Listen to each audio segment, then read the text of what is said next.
So I'll be showing you how to make your Threads account private. Now, if your Threads account is not private, it means everybody and anybody can see your posts and can see your profile. So to make it private, simply launch Threads on your phone and then tap on the profile icon in the bottom right corner. That takes you to your Threads profile page. Now here, you can tap on Edit Profile. Just tap on that.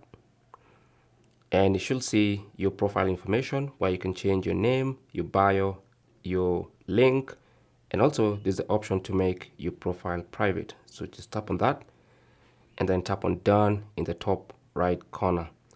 Now this will make your Threads account private even if your Instagram account that's linked to this account is still public. Okay, so you can have a public Instagram account and a private Threads account if you want to. But that's basically how to make your Threads account private. Thanks for watching and good luck.